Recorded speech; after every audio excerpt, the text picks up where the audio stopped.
Hey everyone, welcome back to modern coverage at Laughing Dragons 20K 4-seater RCQ. We've got Greg Hag versus Matthew Bell, Azorius Haammer versus Temur Rhinos. Reduke, you're in the booth. What do you think of these decks? Oh, I love to see Azorius Haammer at the top tables here. This is another one that was not particularly well represented at the Pro Tour, but it was successful in the hands of the small number of players who brought it.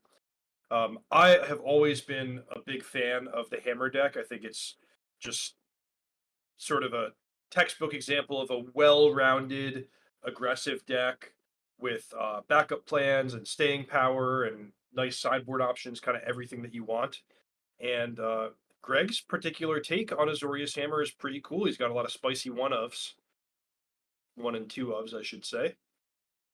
Yeah, the spiciest. What's the level 5 star? Well, I have to say I am not familiar with this card Shape Anew, so I'll read it for you. 4-mana sorcery, the controller of target artifact sacrifices it, then reveals cards from the top of his or her library until he or she reveals an artifact card. That player puts that card on the battlefield, then shuffles all other cards back into the library. So it's kind of like a polymorph or indomitable creativity effect for artifacts. And I'm a little bit confused about what its purpose is. Like, of course, if you can shape Anew into the Cauldron Complete, that's really powerful, but I don't see how you would guarantee that happening. Alternatively, if you have Sigarda's aid, just shape Anewing into a new Colossus Hammer can be good, but I feel like I'm missing something about this card and am really looking forward to seeing what it can do.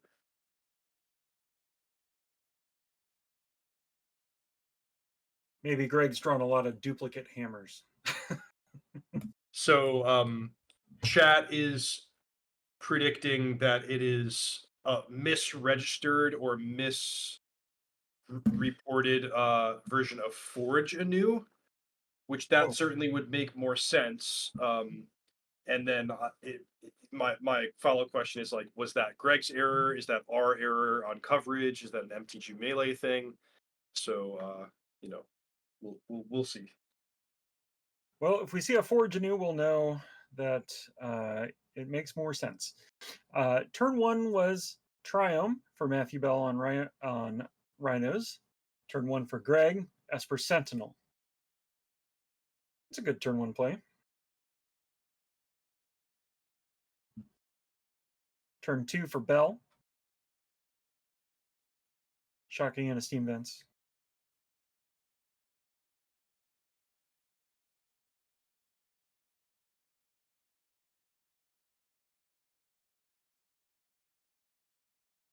Is that Deadfall on Esper Sentinel?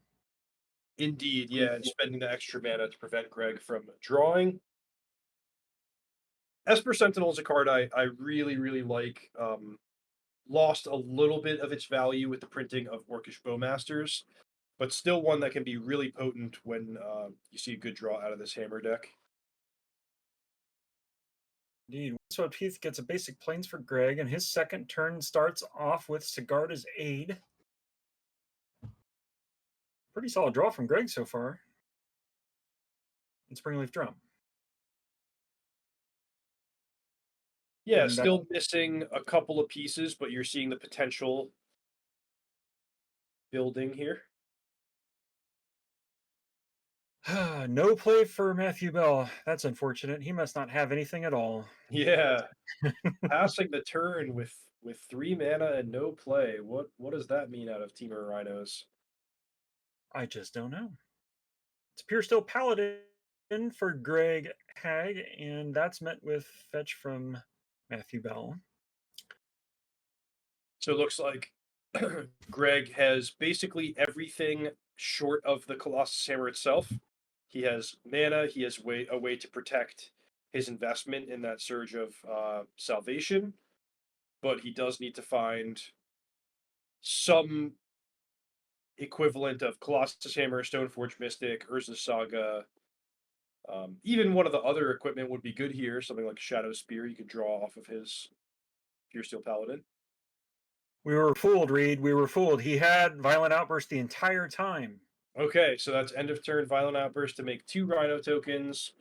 And now Matthew Bell is the one putting Greg on a clock, and Greg is cut to probably just 2 more draw steps before he has to, before he'll be really in trouble if he can't find Colossus Hammer. Greg's turn. Matthew is taking his 4th turn. Starts off with a tap Shockland and 1 Rhino attacks, not 2. Highly conservative play here. Interested in that He must feel because really in control of this game. yeah, so a play like that, I would start walking down the logical paths of like, okay, well, what happens if Greg has Colossus Hammer? The answer is, well, it's really bad for you, but it's bad for you either way, because if you attack with 1 Rhino and Greg has Colossus Hammer, he gets to block, cast the hammer at instant speed via Sigarda's aid, eat your Rhino, then attack you back, and you're in a position to chump block. So if I see Matthew as kind of walking a middle ground where I think if I was in his seat, I would pick one or the other. Either I'm going to play very defensively or I'm going to play very aggressively. Hope Greg doesn't have it and give him the smallest number of draw steps possible. Inkmoth Nexus for Greg Hag. That plus Hammer that's a good time for Greg. That's for sure. Correct. So Greg is going to get 1 or 2 more draw steps, and that is actually the meaningful difference between Matthew Bell attacking aggressively or walking this middle path. Is if he could turn 3 draw steps into 2 on Greg's side, that actually significantly changes the his equity in the game. That's the difference between being a 85% favorite or a 65% favorite, just to pull some imprecise numbers out of my hat. You're not even wearing a hat. I can see you on camera. Turn 5 for Matthew Bell is fetch for a basic forest. We've got 2 Rhinoceri staring down 1 Paladin. Here comes Fury. Hardcast. Targeting. Pure Steel Paladin. And in response, so that's Surge of Salvation that protects the Pure Steel Paladin from damage from red sources. However, these Rhinos are still fair game to attack, because they are, of course, green. Interesting card, and it's ubiquitous to this archetype now. Do you think this card is main deck worthy? Do you like this card, Surge of Salvation? Well, the super cool thing about it is it reads as though it's a color hoser card. Like it's only going to be effective against black and red, but the fact is it gives hexproof, which applies to anything of any color. So you can, your opponent wants to solitude your creature, you can gain hexproof and stop that from happening. But yeah, that was a unfortunate turn of events for Greg. He had basically all the pieces in place, just waiting to draw Colossus Hammer, but his deck did not deliver. Unfortunate. Keep in mind, it's not just 4 copies of Colossus Hammer. This deck has really good access to its key card when you factor in Stoneforge Mystic and Urza Saga, but that was just one of those games where none of those cards show up in your top 10 or 12 cards, and that's certainly the cost of doing business sometimes. What he was signing up when he registered this deck. He's playing blue. This is a little different from the mono white versions of yesteryear. Spell Pierces are in this deck list. Why don't you talk about how this plays differently than the traditional mono white build? Well, first of all, there's this exciting card called Shape Anew, which we don't know what that's doing, but yeah, Shape Anew is I guess I've been convinced that that's probably just a typo for the mono white Forge Anew. But yeah, to your point, Brad, the blue is a relatively easy splash, just a couple of dual lands plus the existing Springleaf Drums, and you get access to some cheap counter spells, which is really potent out of a deck like Hammer for correcting what would have ordinarily been some of the weaknesses of the deck. So, for example, your opponent's going to tap 4 mana and play the One Ring, and you're going to Spell Pierce it. Your opponent's going to mulligan until they find Force of Negation, or sorry, Force of Vigor, and you're going to Spell Pierce it. These are really, really powerful swings for a deck that's as fast and punishing as Hammer. So really, Spell Pierce is the main blue card. There's also a singleton copy of copies of Renegade, which are going to come in for this matchup to stop any spells that have been cast for 0 mana. That includes Crashing Footfalls. But yeah, this is an interesting matchup to watch because I think both players have really powerful sideboard options to change the dynamic between games 1 and 2. On the side of Greg Hag and the Azorius Haammer deck, he's going to access Lavinia, Hollowed Moonlight, additional copies of Spell Pierce, and then for the Temur Rhinos player, every card that says Destroy an Artifact is going to come in. So that can include Flame of Anor, Prismari Command, Force of Vigor, Boseiju Who Endures, you name it. All right, here we go. I think Lavinia Azorius Renegade is going to play a big part in this game if Greg can draw it. But let's see where we're going. We've got opening hands, mulligan decisions are on the stack. What do you see, Reed? See a little bit of an unexciting hand for Matthew Bell that is land heavy, especially if you consider those Lorien Revealeds to not be doing that much other than providing mana. And then I think that he also did not have a Cascade card, maybe just a Flame of Anor as the one action spell there. Both players kept their 7. Greg leads off with a tapped Hollowed Fountain. Bell with... Yeah, well, I'm a little surprised to see Matthew choose to stick with that hand. Keep in mind, we don't have perfect eyesight to know exactly what the 7 cards are, but just at a glimpse, it looked like a land-heavy hand to me.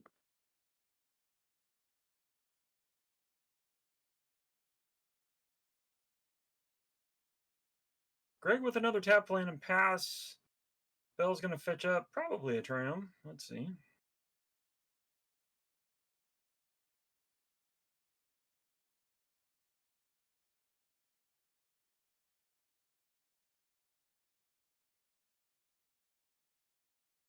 Playing it close to the chest.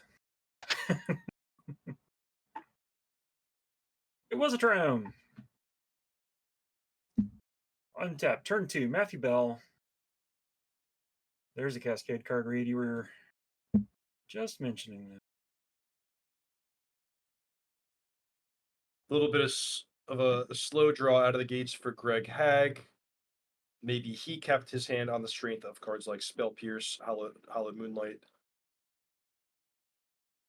Windswept Heath for Greg on his 3rd turn. That's a basic Plains. In my head, this matchup played out much faster than this. Right, yeah, that's the funny thing about a deck like Hammer and a matchup like this is it could really go any speed. You could have the boom, boom, boom combo kill you with Inkmoth Nexus on turn 3, or you could have the I'm going to settle in, try to make my counter spells line up, protect my threats with Surge of Salvation, get value out of Urza's Saga type of long game slogs. There's Lavinia. Notably, the second line of text on her is what's really important here, where should Lavinia stick around, she'll counter any Crash of Rhinos that Matthew Bell tries to cast.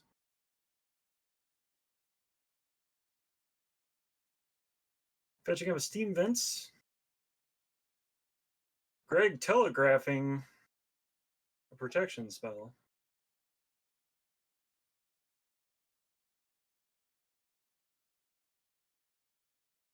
Over to Bell on his 3rd turn. We know he's got a Violent Outburst, but it's not going to do much good until Lavinia's gone. Yeah, one thing that's really powerful about Lavinia in this context is the simple fact of being a non-artifact permanent. So if Matthew was leaning on cards like Boseiju or Force of Vigor, um, he's going to have trouble answering the Lavinia and freeing up his Cascade cards.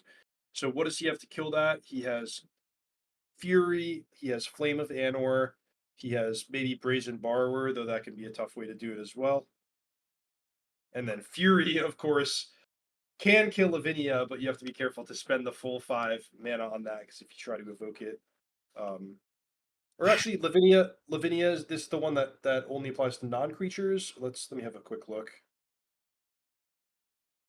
Each opponent can't cast non-creature spells with converted mana cost greater than the number of lands that player controls. Whenever an opponent casts a spell, if no mana was spent to cast it, counter that spell. Okay, so there is a non-creature clause, but any spell that is played for no mana, including an evoke elemental, will get countered. A little bit confusing there. We saw a poke for 2. An Inkmoth Nexus made a Shadow Spear on Greg's turn. Over to Bell, and here we've got. I think that's Flame of Anor being met by Surge of Salvation. Yep. That's a good one. Get that extra bonus for countering a red spell.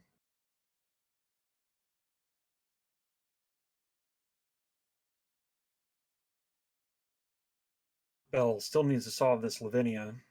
Tanking on his 4th turn, deploys an island. And that is the strangest Blood Moon I've ever seen. That is a secret layer card. They're really shiny in person if you've ever seen one.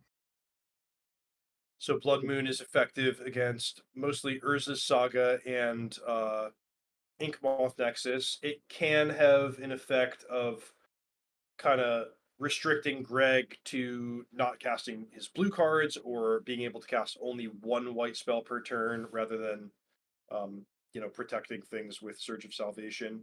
But Greg's gonna elect to just go ahead and spell pierce that Blood Moon. And we have Greg Hag playing not a very explosive artifact-based game, but more of just kind of like a fish, disruptive creatures plus permission spells type of game. Another basic plains, or excuse me, Flooded Strand for Greg. His 5th turn gets a basic plains. You think Greg was incentivized to spell pierce the Blood Moon because at the time he only had 1 plains in play? Yeah, also, it's sort of like use it or lose it when it comes to the spell pierce, because if you don't cast it now, then you're going to be cut off of blue mana and not have another opportunity to. So I think Greg was somewhat, his hand was forced on that play. He picks up the Shadow Spear and pokes Matthew. There's a little bit of life gain for Greg. 21 to 15 when the dust settles. And is Greg gonna pose more instants from his hand and pass? He is. Matthew Bell, turn 5.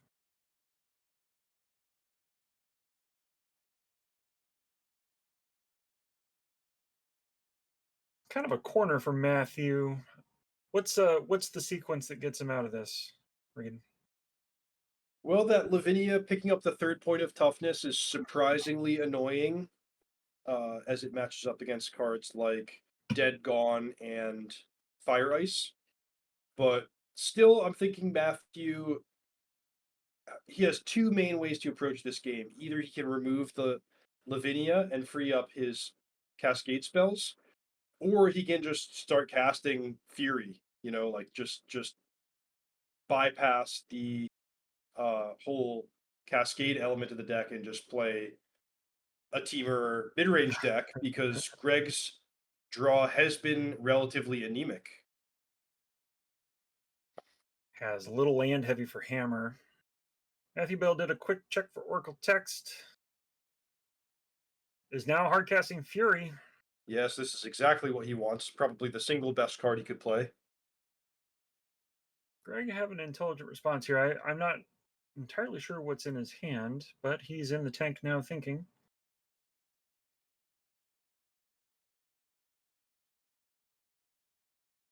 Lavinia off the battlefield.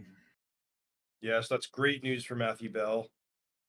Greg needs to find something pretty quickly. Greg's switching gears into a slightly larger Inkmoth Nexus, hitting for 2. All right, so Greg, in terms of the race, Greg needs to attack 5 times in this way to kill Matthew. He'll gain 2 life per go.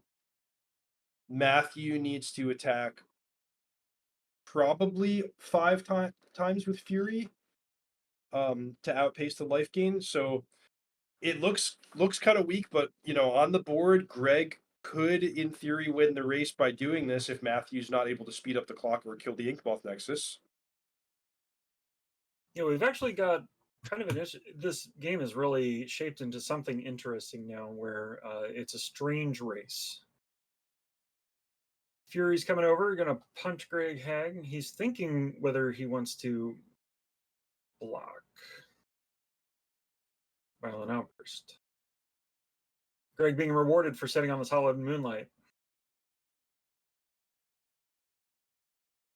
If you have this pattern come up, I would recommend waiting for Matthew to actually cast the Crashing Footfalls. Not that it's gonna, not that the timing is gonna change anything on the battlefield, but in theory, the game could go long enough where Matthew runs out of Crashing Footfalls, and what's happened here is Matthew could have the option, if he chose to, of just not casting the Footfalls off of the Cascade. Violent Outburst gives Fury +1/+0 to punch in for an extra couple of points here.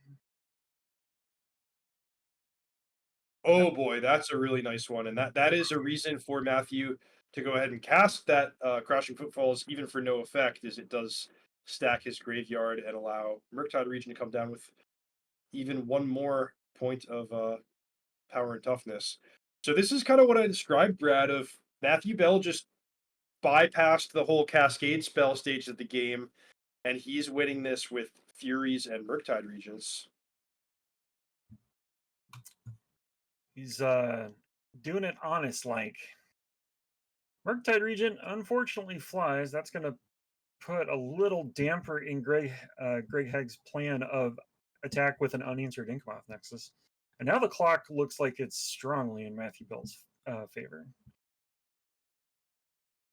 Murktide's a 6/6.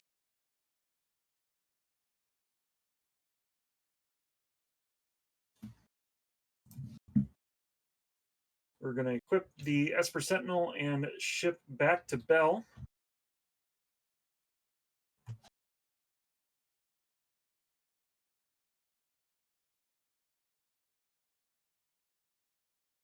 Now, Shadow Spear gives trample and lifelink. Neither of those things are going to help against defend the Esper Sentinel against Fury. Correct. The Esper Sentinel can't fight the Fury in combat. What we can see here is Inkmoth Nexus chumping Murktide Regent, neutralizing 9. Then he can go up to 11, but looks like he's still going to need to block again next turn. He can't quite get any traction here. Yeah, I don't know what gets him out of this. He had a slow start. Matthew got to the point where he can cast these big creatures the honest way. And now he's on his back foot, hoping his top deck yields something important. Yeah, Greg's deck in these 2 games, he drew a little bit too much of the, we'll call it the finesse type of cards, the protection cards, the spell pierce type of stuff, the hate bears off the sideboard. And that combined with a few too many lands and none of his really potent engine cards like Stoneforge Mystic has led to just an awkward set of games for him. Greg deploys Ginger Brute. You can eat it. Matthew has an answer to Ginger Brute in Throne of Eldraine All-Star Brazen Barn. Okay, so this is Greg plays Ginger Brute as a blocker, ends his turn. Matthew says, in your end step, I'm going to petty theft your Ginger Brute. Greg wisely triggers his Esper Sentinel and then sacrifices the Ginger Brute in response, which is going to result in petty theft fizzling and Brazen Borrower winding up in the graveyard rather than the adventure zone. Yeah, real sharp on Greg's part there. Don't need another flyer on Matthew Bell's side. With 5 points of life gain between the Shadow Spear attack and the Ginger Brute, Greg could now choose to take this damage, but he might also decide it's better to just jump block the Murktide Regent one more time to think him off. Yeah, it's a tough call, right? He gets to shrink the Murktide permanently. And he's got enough lands. At any rate, takes a punch down to 8. Post-combat, Matthew Bell has another Fury. Yeah, you see Greg kind of nod his head in acknowledgement here. I think we're a turn away from a concession. Yep. Indeed.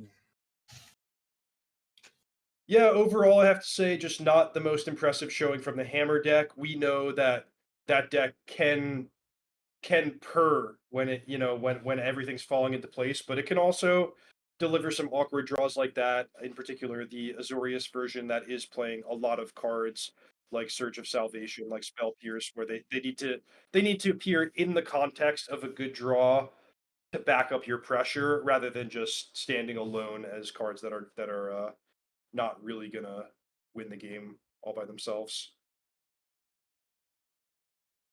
Yeah, pickup match is ready. Let's go down and take a peek. What do we got here, Reed? It's a great question. It looks like we have Michael Wyzakowski, who is our tournament leader. I think it's safe to call him now at 9-0-1 record against Tilford Lee, who is the living end player we saw in our main feature match last round. Michael with that really nice 4-color deck, looking sharp. Love a player who respects the aesthetics.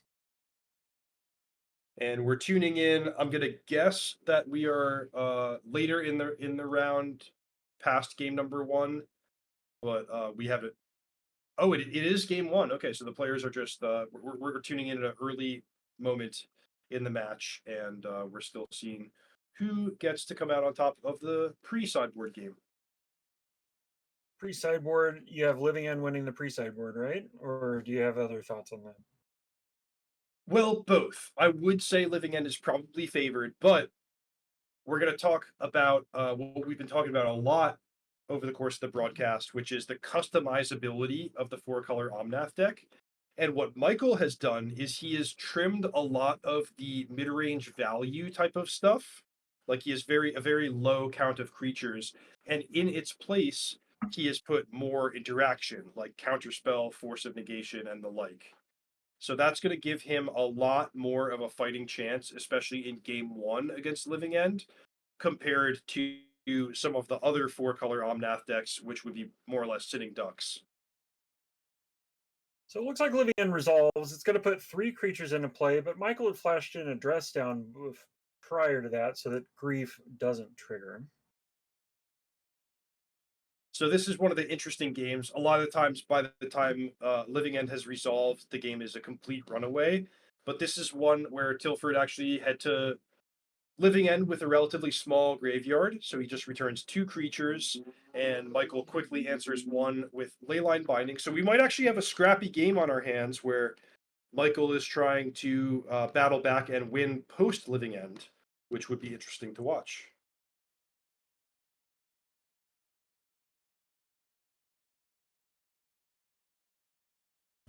Prismatic Ending solves Grief. Now it's just a Shardless Agent, Waker of Waves under the Leyline. And that's a Renin 6 on 6.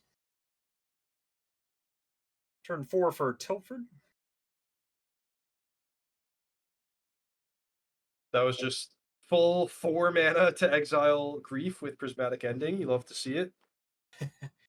Seen a lot of honest magic going on. Modern's not nearly as fast all the time. It's sometimes you play a normal game of Magic. Sometimes you're hard casting Architects of Will. Turn 5 for Michael. Flesran, pop it.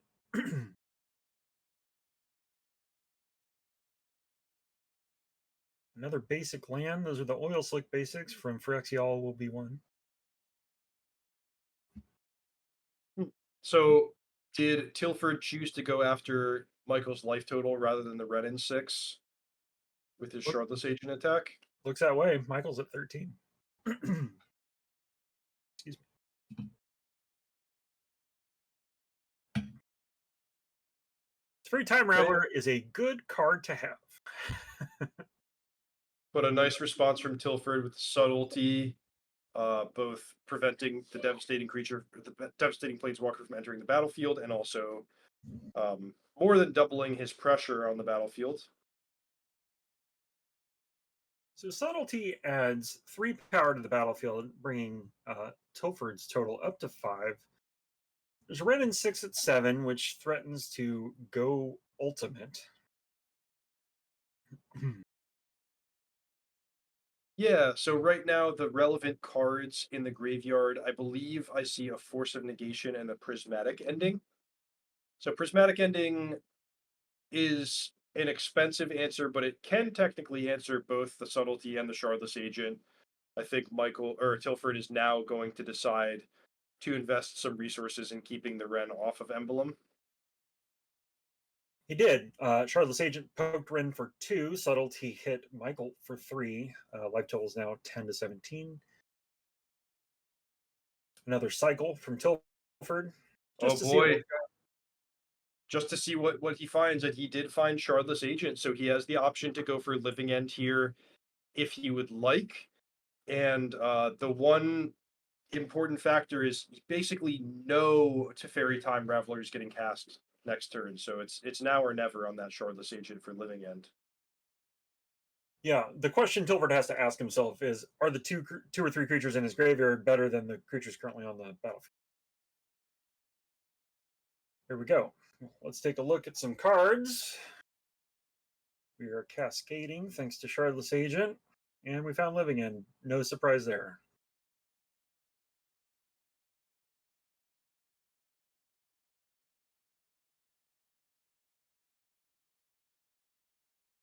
Living End cast. Does it resolve?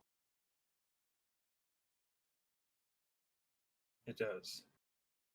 And the creatures in the graveyard were, in fact, better. Yeah, mostly that Striped Riverwinder is a card that Tilford's going to be pretty excited about. It can't be bounced by Teferi. Architects of Will, manipulating top of the library when you do know Teferi Time Raveler is on there. I think Riverwinder being a 5/5 hexproof, that's kind of a big deal. Yeah, no doubt about it. Can't be touched by Solitude, Teferi, Prismatic Ending, any of that stuff. Bigger than an Omnath too. It's those subtle things, right?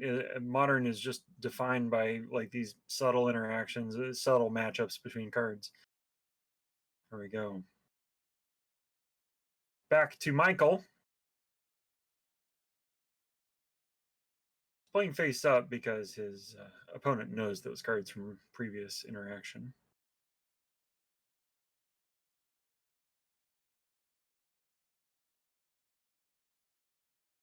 Start with a tick down to ping an agent, and then a new Renin 6 will finish it off. Wow, and that's just the only thing Wisenowski can do to survive this turn. Well, we've seen him draw a bunch of heaters in a row in the past, so let's have some faith and see if he can grab some rings off the top. Yeah, so Tilford was able to fade for one turn off the strength of Architects of Will, but I think the next 2 cards, if I saw correctly, are Teferi Time Raveler and the One Ring. So big moment here. Some big hits. 8 power on the battlefield. Michael at 10. Tilford does have some incentive to finish off that Ren in 6, though. If you were Tilford in this spot, how are you attacking?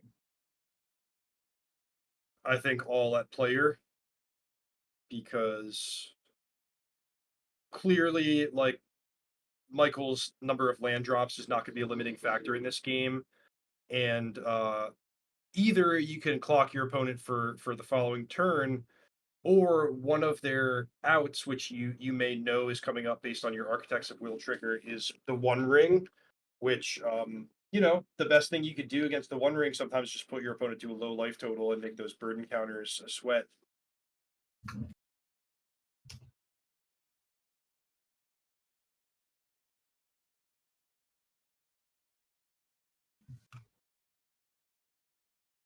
Just a pass from Tilford. He knows what's coming. He'd seen it in a vision from the Architects of Will. It's Teferi, and Teferi is going to bounce the one creature it can. A cool play pointed out by chat is that Tilford could have auto-warrowed his own creature in response in order to fizzle the Teferi ability and deny the card draw. Now that's a play that you could choose to make if you believed your opponent had the One Ring on top of their library and nothing relevant left in their hand.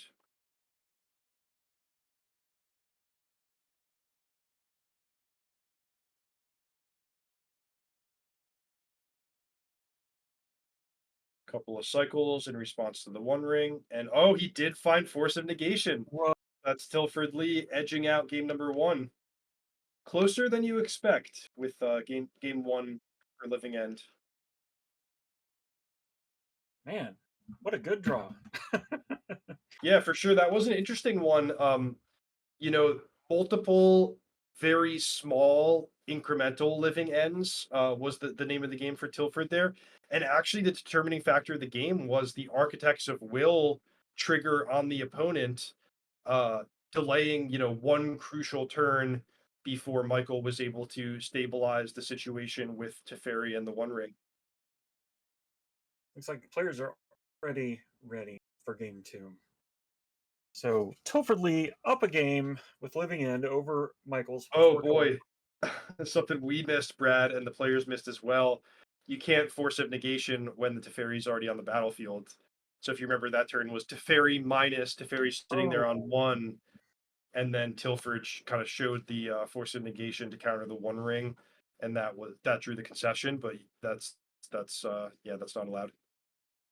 You were been a game rules violation had it been caught, but the players have moved on. No, we're not going to do anything about it now, and these players are. So, also pointed out is that Tilford could have auto-warred the Teferi and then played the alternate cost of Force of Negation.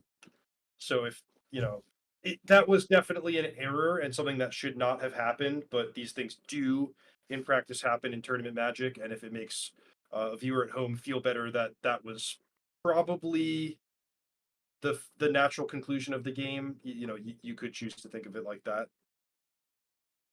Indeed. So land number 2 for Michael. Land number 2 for Tilford. We've cycled Generous Ent, looking for breeding pool.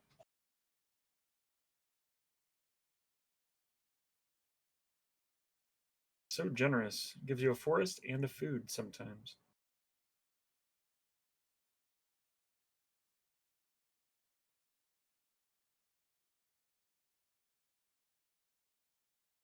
Took a second too soon. Here's our second land from Tilford. Michael must have missed his draw step. That happens too. Misty Rainforest from Tilford is the second land. Michael fetching an end step. This 4-color deck, it is smooth on the mana. I have not yet seen a 4-color deck hit their land drops and not have their colors. It is impressive. The mana bases in Modern are just so strong. Even now with the relatively recent addition of the triomes, you now get mana base where, as you say, Brad, a couple of fetch lands and you're set for the whole game.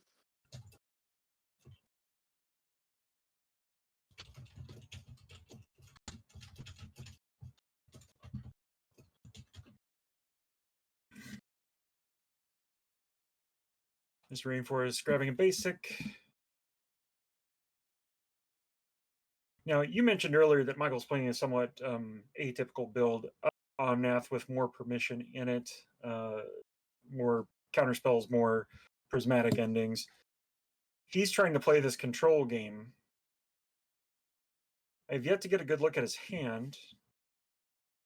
But given that he kept his 7 and he's made all of his land drops, I see good things in his future. How about you, Reed? Yeah, so the best thing you can do against Living End is provide sort of a mix of things that give your opponent a headache. So you have your Force of Negation to counter Living End, but you're also deploying chalices into fairies, and you're putting on a clock on the opponent. And right now, Michael's game plan seems to be sort of one-dimensional. So he's probably very well prepared with instant speed interaction like permission spells, but at the same time, he's giving Tilford a lot of time to set up his way to fight through that. So too long and too much cycling from the Living End player, and you might eventually have to fight through a bunch of griefs and Force of Negations of their own. Speaking of grief, here it is. Tilford leads with the grief, exiling Architect of Will. Michael's in the tank.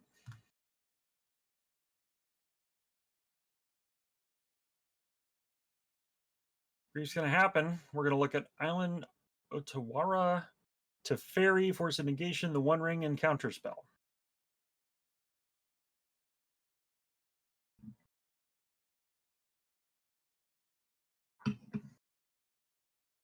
What's your pick, Reed?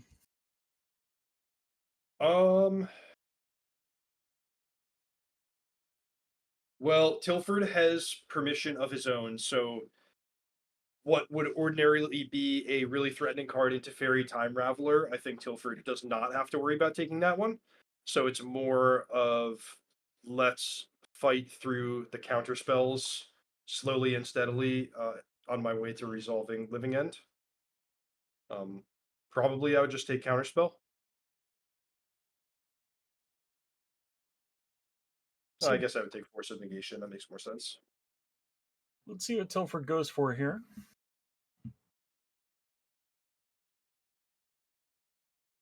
You went with your first choice.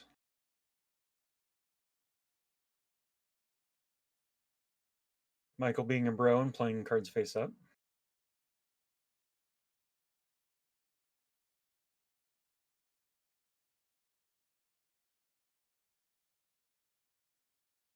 So this is pass the turn, upkeep, violent outburst for Living End. And the advantage here is that this has the very meaningful timing of being Michael's turn, and therefore turning on Tilford's own copies of Force of Negation.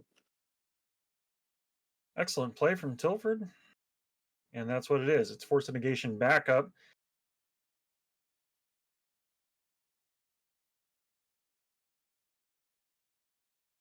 This Living End's going to resolve. We're going to get another grief. And the 3 cards previously cycled. Wow, this was draw step 2, so you even get to grief with the maximum amount of information. Guessing you take away the One Ring and then just a couple attacks should put this pretty far out of reach. How do you feel about the decision? If you wait until draw step, Michael could have drawn a second Force of Negation, but the payoff is griefing on the draw step. So, what do you think of that?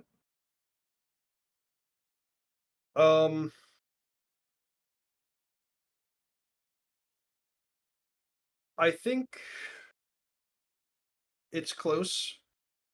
I think it's kind of splitting hairs between two corner case Sure. Put it this way: most of the time, the outcome is going to be the same, right? There's a couple corner cases in either direction where it can matter. But yeah, you bring up a good point, Brad. I think my instinct would have been to do it in the upkeep, just so that there's no unknown variables when you're fighting that key fight. But I certainly see where Tilford was coming from, and it ended up working out quite well. Just wanted an opinion on something that those edge cases, they come up, so people need to know. There's Grief, Architect's Will, Generous Hint, and is that the Riverwinder? Serving in all the way down to 1. It's Michael. We did see a Supreme Verdict on a previous match. I wonder if you brought that in. I know it's a little lackluster against Living End, but yeah, we actually watched a match yesterday where it was Temur control, and the Living End player created an overwhelming board presence, but Demir was able to tread water with a chaining One Rings and eventually found Damnation and won the game. So it's not impossible that a game could play out in that fashion. But this is Tilford executing perfectly, winning 2-0, notching his 10th win. So, certainly we're not declaring anything official here, but that 10th win, I think, is quite meaningful in terms of being in the top 8. Tilford might be able to scrape it out with just a draw, or certainly one more win will lock up his top 8 slot. So congratulations to Tilford, and still great position for Wysikowski with the 9-1-1 record. Yeah, congrats to both players. Are both doing well. I hope to see them both in the top 8. Looks like we're going to take a cut to our host.